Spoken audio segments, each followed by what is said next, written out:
How are you doing, folks? It is another episode of Inside Sales. Funny story.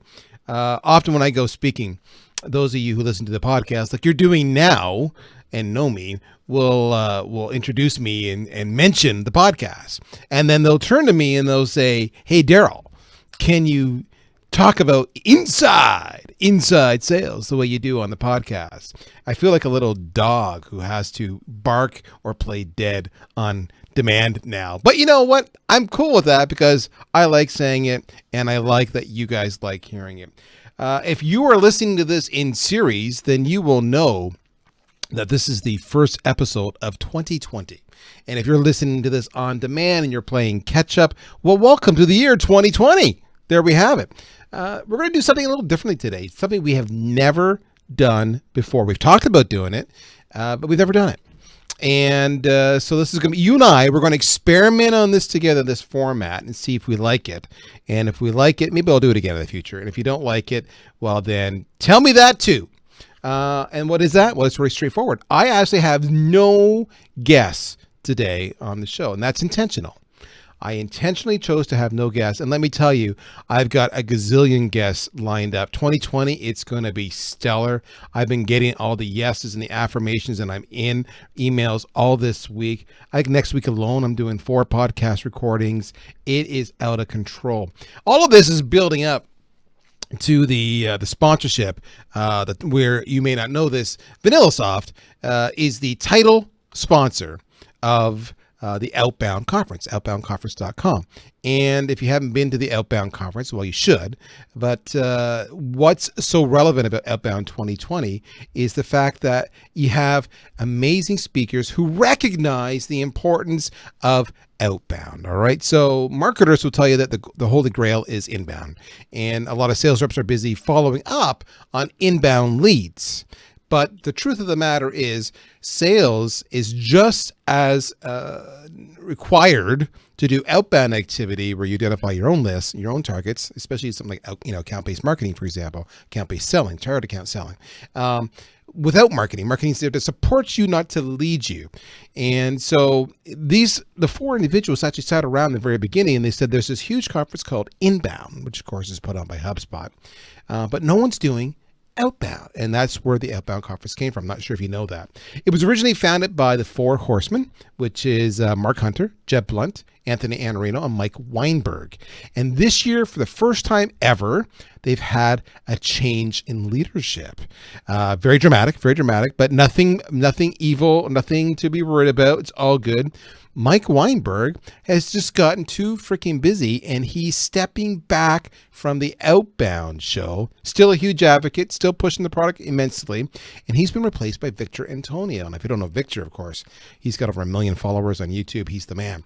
These 4 people have led the charge, along with Mike Weinberg, have led the charge on the Outbound Conference. And they've got some amazing speakers. So they are there and they bring in the best of the best. Art Subject, Andrea Waltz, Amy Franco, Bernadette McClellan, Bryn Tillman, Colleen Francis, James Muir, Jeff Bajorek, Kendra Lee, Kenyatta Gordon, Larry Levine, Luigi Prestonenzi, Meredith Elliott Pello, Sherry Levitin. And that's just the highlights. There's more still being added to the list. And all of these people are amazing rock stars when it comes to selling. So what we're doing is we're actually going to be bringing you a lot of these people as we build up to the event in May. So that's my way of saying, if you're thinking of going to the show, sign up, outboundconference.com. If you're not sure about the speakers, just listen to Inside Sales, and you're going to hear them over and over again. So that's kind of the teaser. The second thing that I want to talk about why I'm doing this solo today, beyond to give myself a heart attack and see if I can do it and put my producer through hell, is because I wanted to reflect. I wanted to reflect back on what we accomplished, you and I together, in the year 2019. I had a ton of amazing guests online. If you haven't seen it, you can go to insidesales.com. Hopefully you've subscribed. And let me do one requisite request here. Can you please go to Apple or Spotify or whomever and like us and review us? That would be fantastic. It really helps the show. What I wanted to do today was I actually wanted to physically kind of revisit 5 episodes that I thought resonated with me. So what does that mean for you? If you listen to the show, that means you're going to be hearing the highlights of shows you may have already listened to. So maybe I'm sorry for that a little bit. But in the same breath, the reason I bring this 5 up was because it's a good recap. What these experts taught us are as applicable today as when we interviewed them way back when. So think of this as a refresher. And it's also to remind you, go listen to the episodes in their entirety if you like anything we have to say about here. So that's kind of the gist of where we're going from. So let's go on a little journey together. Back in May, we had the chance to interview Andy Paul. He's with the Sales House, but even before the Sales House existed, Andy Paul himself was a legend, best-selling author, world-class sales trainer, and he's just a humble, nice guy, slender fellow, and just got a great voice. He's got a voice for radio. If you have never listened to Andy, listen to his stuff. His podcast is always right up there in the top 1, 2, or 3. So Andy's a great guy. And we work with Andy here at VanillaSoft. We actually sponsor a lot of his stuff because we like his stuff. It's about giving back to the tribe. And what Andy and I talked about was about the importance of learning. So each of you here are in a profession. You are sales professionals. Maybe you're an account exec. Maybe you're a sales development rep. But one of the reasons you do this job is because it's the opportunity to earn a lot of money if you're good at your job, perhaps more money than any other profession out there. So how do you become good? Well, of course, you should listen to this podcast, but this podcast is an example of actually investing in yourself and learning on your own. So I guess the question I would say to you is, are you intentionally, as you reflect seriously about your own abilities, are you investing in yourself? Do you intentionally do any of the following? Are you going out and buying or borrowing books on sales from the best-selling author? For example, Mark Hunter, I mentioned him at the Outbound Conference, best-selling author, right? All these guys, best-selling author. Mike Weinberg, I had him on the show a little while ago, best-selling author. Are you reading those books? The last book I read was Sales Truth by Mike Weinberg. And all I kept on doing, I was reading it on a weekend, and I just kept on taking pictures and sending it to my VP of sales, my CEO, and I'm saying, oh, this, we need to do this, or oh, that, see, I told you we need to do a better job over here. And what it goes to show you is even though we're a sales engagement company, you would think we'd be really good at sales, but even we can improve. So the point is, books are awesome. Now, here's a catcher. A lot of you think, I don't like to read. I don't have time to read. I get it. Guess what? They come out in audio. All right. They come out in Audible or any of those other places out there. Again, I was talking to Mark Hunter a couple weeks ago, and where was he? He was actually in Nashville, in studio, recording his book. So, with his voice, which is kind of cool. So, books. Podcasts are huge, like this one here, and there's so many that are out there. We sponsor David Delaney of Tenbam. We sponsor his podcast. We sponsor Luigi Presenenzi's podcast. There's so many. We are committed to the podcast because we know that it is brilliant. One of the things you forget about when it comes to learning is that the more you learn, the more you earn. All right, so that's a huge reason alone why you should be doing it. Now, I mentioned podcasts, I mentioned books. Of course, there's YouTube videos of all your major influencers. So all those people I just mentioned at the Outbound Conference would be examples. Go look at their YouTube channels. The next thing, of course, is social media. So especially LinkedIn on the B2B world, LinkedIn, follow those people. And they're always dropping sound bites. One of the people I want to talk about here is Randy Riemersma. Well, I saw Randy Riemersma for the first time on LinkedIn because I saw one of his videos and I brought him on board. So all of those, you need to have a plan for that. Do you have a plan? Have you booked time in your calendar to learn? That's the first thing. Now, one of the discussions that comes up is that many reps feel it's the company's responsibility to train them, and it is. But if they're not going to pay for it, then you're not going to learn. And I'm going to tell you this, that's a huge mistake. Benjamin Dennehy talks about when he goes in and tries to sell his services and they'll say, I can't afford you. He'll say, well, why don't you get your reps to help pay for my time? And so when they go to the reps, they'll say, we want to bring them in. They're like, yeah, we want you to help cover the cost. So like, no, I get it. But the reality is if you could drop, I don't know, a couple $100 into your own time and your own skill and your own profession, is that not worth several $1,000s in return for having more success?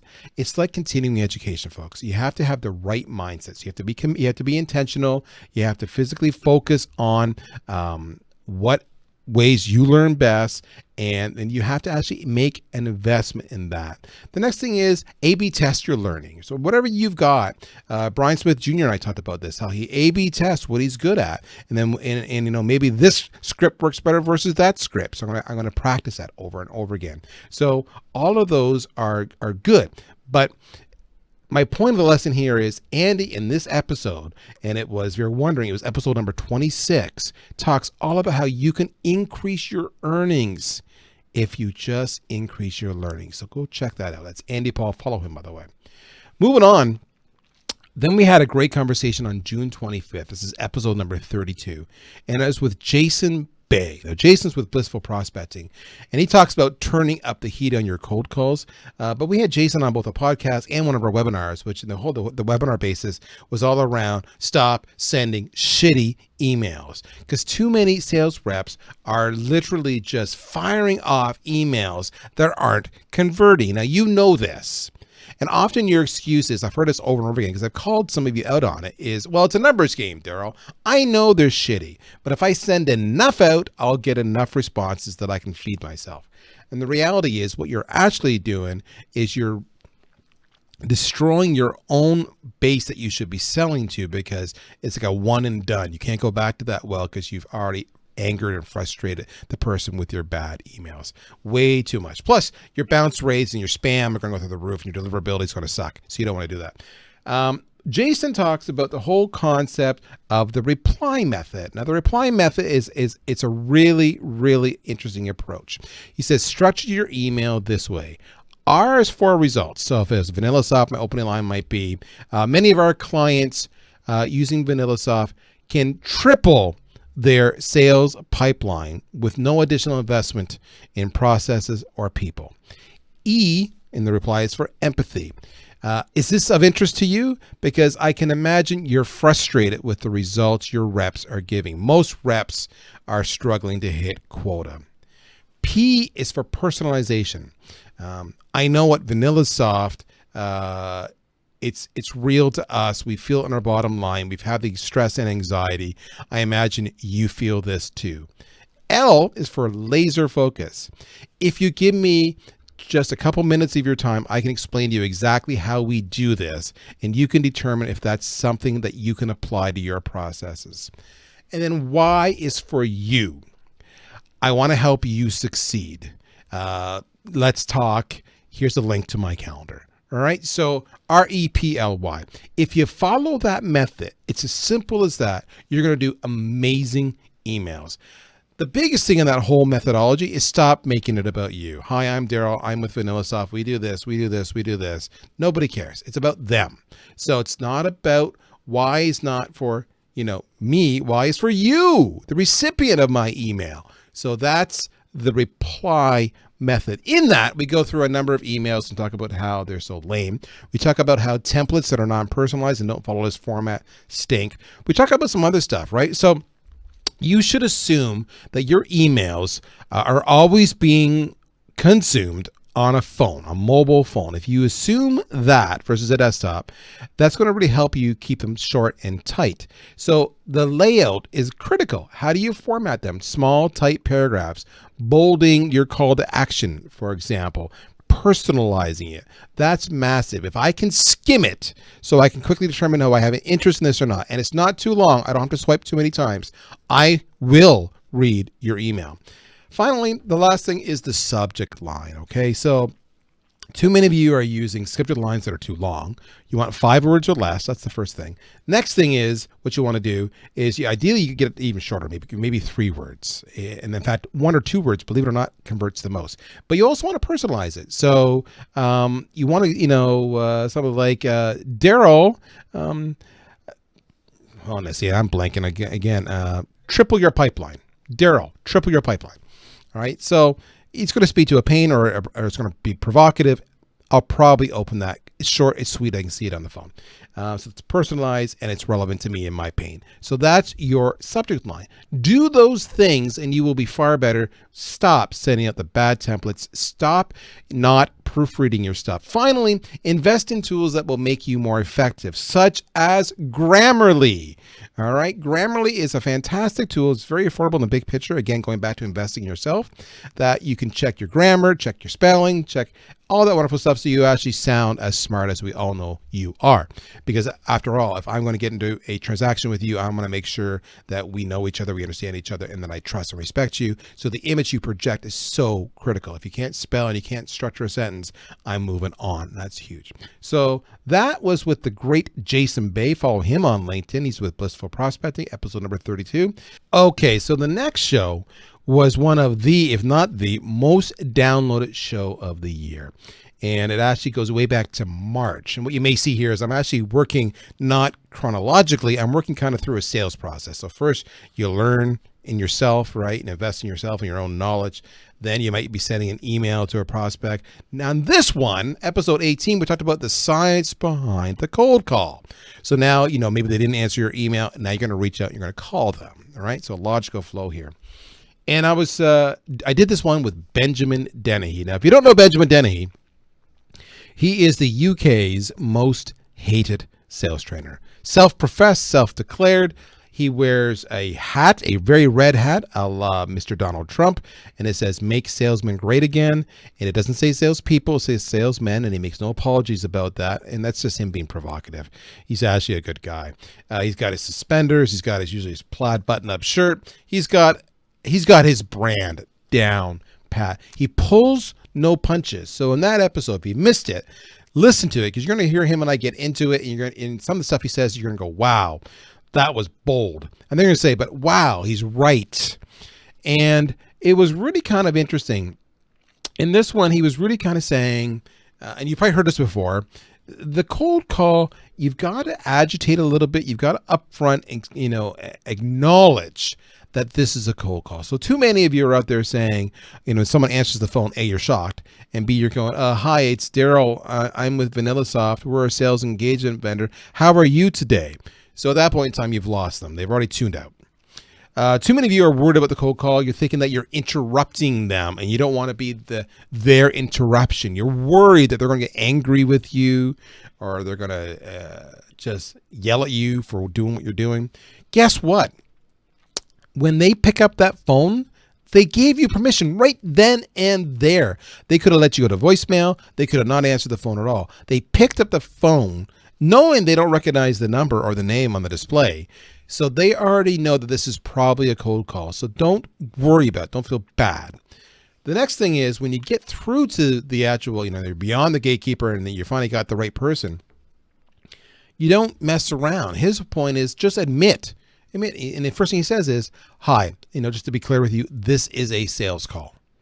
So right away, you're being forward but honest. And ironically, what that does is two reactions. One of you, you're worried the caller's going to go, oh, man. They already knew that. They knew when they answered the phone it's going to be a cold call. The second part is you are establishing that you're not misleading. You're not trying to be something you're not. You're speaking truth.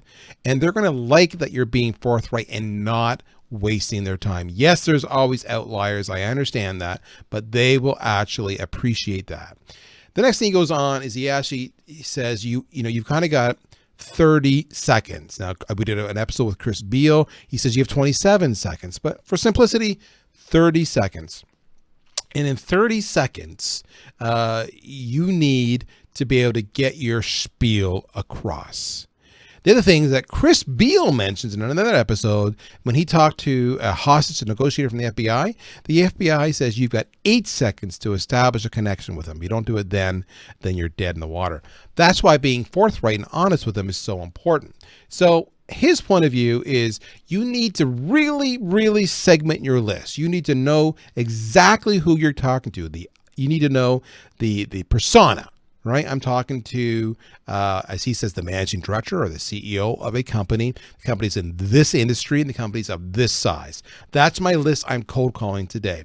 If I know that, then I need to know everything about that persona and the life they're living and the challenges they're having. So then you can say, Hi there, full disclosure, this is a cold call. I just wanted to share with you companies who use VanillaSoft usually struggle with pain A, pain B, pain C, and we can help them with that.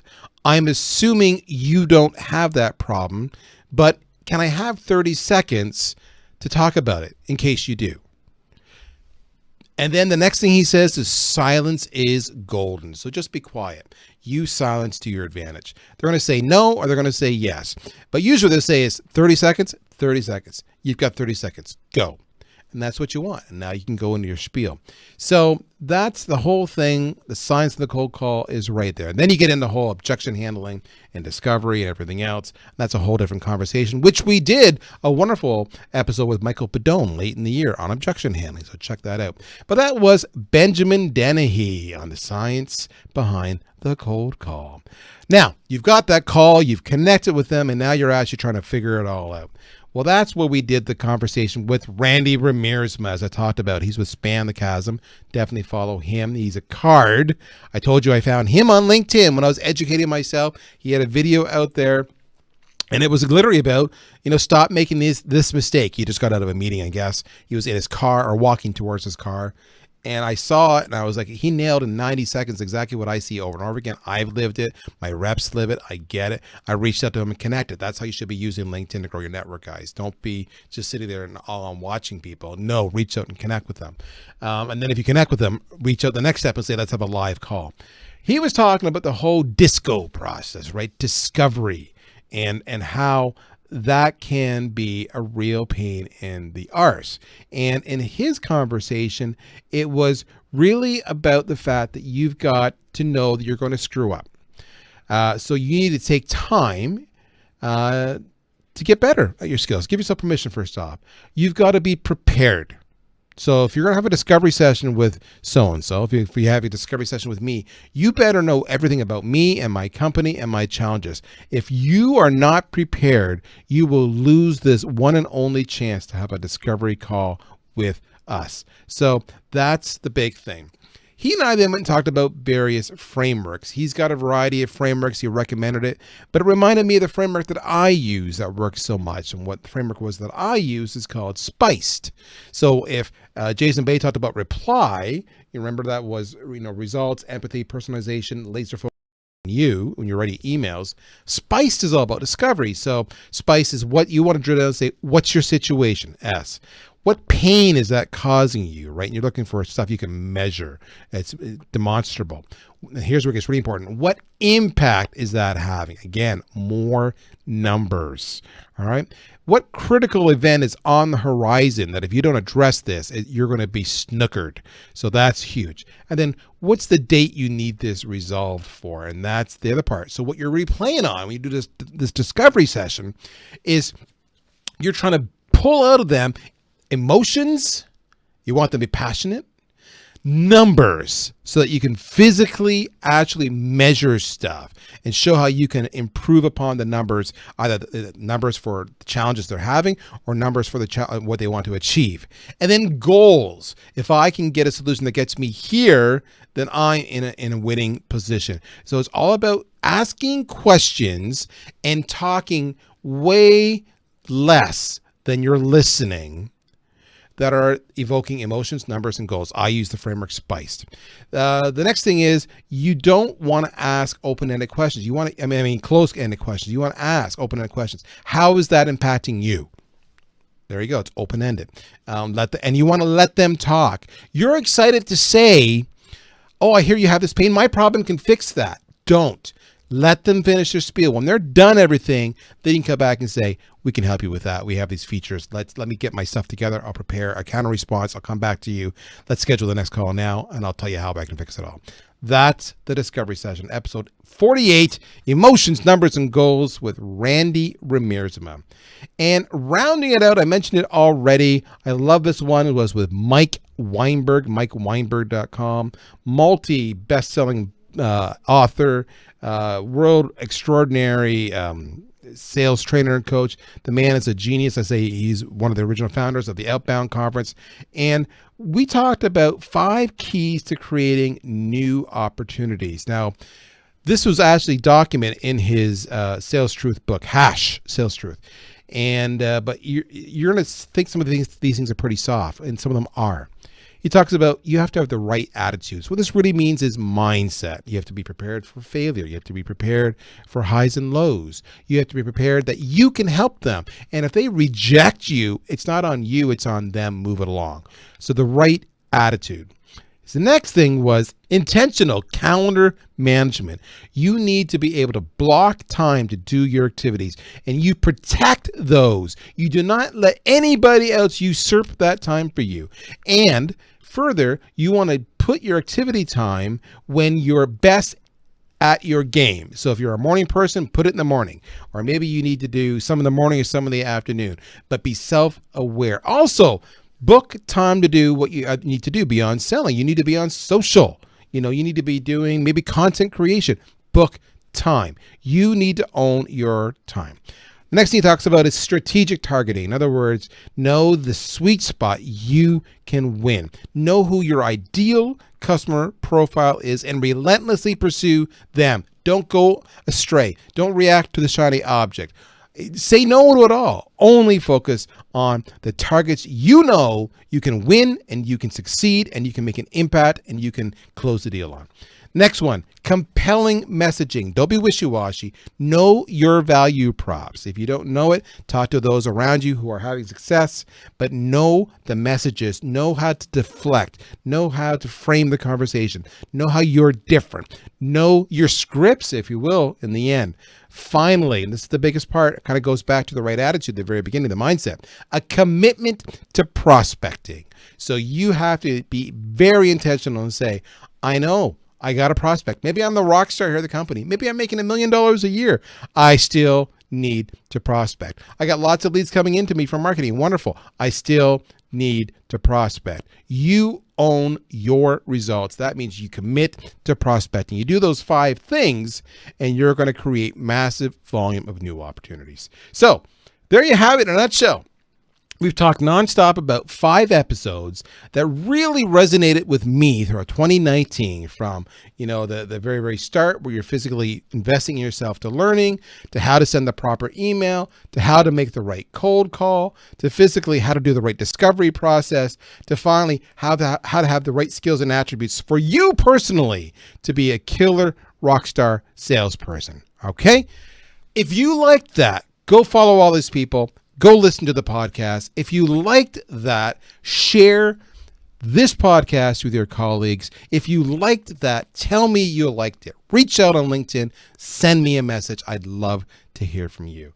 But with that, I think I'm through the time. I think I did it. I think I got through me talking all by myself. Hopefully I didn't bore you. Hopefully you didn't go fast forward. I apologize about that. But if you got value out of that, awesome. I had fun. This show was amazing. You guys make it awesome. Thank you for being part of my tribe. 2020 is going to be killer. I'm looking forward to it. I'm getting all ramped up, back into the swing of things, hitting the road shortly. Amazing speakers coming soon. Don't go away. There's more of this amazing content coming to you. In the meantime, thanks for joining me today, folks. My name is Darryl Praill. I'm with Inside Sales.